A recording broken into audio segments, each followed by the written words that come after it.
你第一次听到228事件是什么时候？就是差不多妈妈20岁左右啊，然后他们就说，有禁书要不要看？那个时候才接收到什么是228，这样。的时候应该是国2的时候，那时候那一年刚好解除戒严。那戒严环境这个议题，没有人会要去谈，因为之前谈228的都是我们所谓的白色恐怖啊，那有些被抓就被枪杀，所以导致后来对小孩子的教育说政治你就不要去提这些东西。你知道的时候有什么感觉？我当然是觉得很夸张啊！我以前呢一直以为我对于这个很多历史事实非常了解，因为我从小就很喜欢念历史嘛。但是这么重要的事实竟然完全不知道，那是不是有更多的事情我不知道呢？之后他那个228事件的时候，您几岁？我那个时候应该是国小的4年级。为什么参加吗？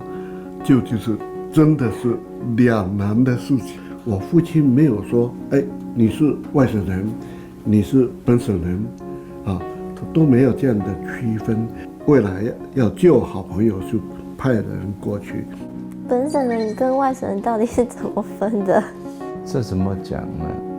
本来日据时代还住在台湾的这一些人，跟日本战败了之后，从大陆来台湾的这些人，我们就把它归类叫做外省人，这样子。那现在已经没有这种问题啊。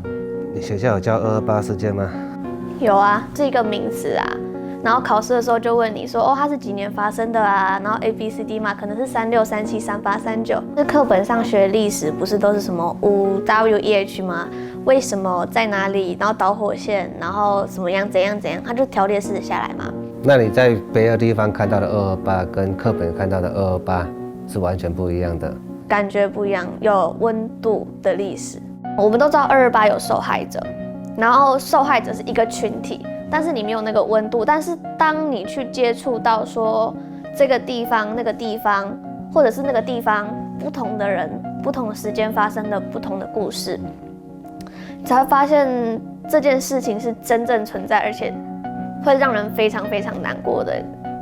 228事件那白色恐怖对现在还有影响吗？开始的时候非常的沮丧，好。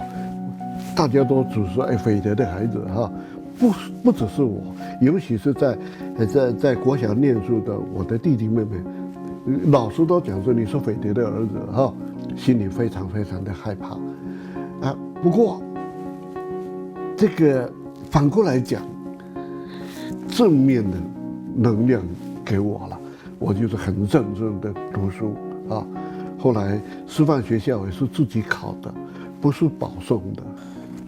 你听过228事件的故事，让你印象深刻吗？这个对不起，我实在没有办法回答你印象深刻，这都是一个很模糊的，可能是不想听它吧，因为它不是我的行为，我只是有一种逃避的感觉，我不想正面的面对它，因为我毕竟不是加害者，那我的角色也很尴尬，我偏偏要承受外省第2代我的祖先的某些人曾经做过的事情。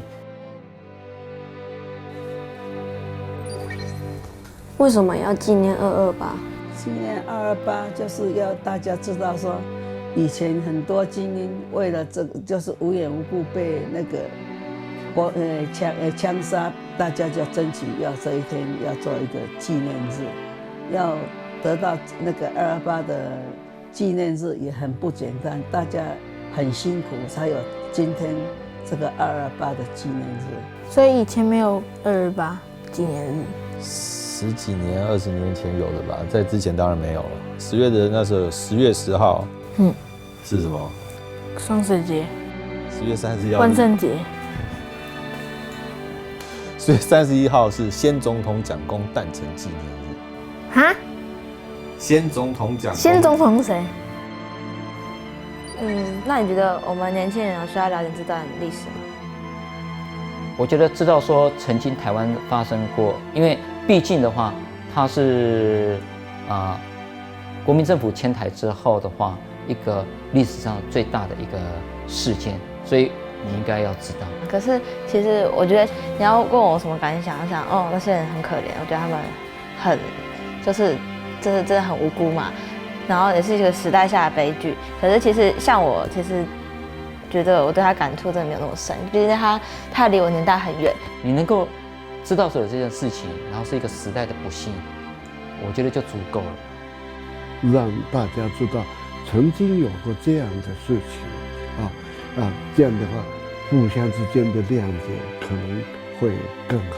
我们互相的共同在这个一个小小的岛里面，能够合作，能够生活在一起，这个才是最重要的。那你觉得要怎么做才不会发生228事件这样的事情？不要再发生哦。最重要的是公民要觉醒吧，也不是说很伟大突然爆发那种，就是不要政治冷感。你的沉默就是允许别人对你使用暴力。那其实我觉得这句话可以体现在很多地方。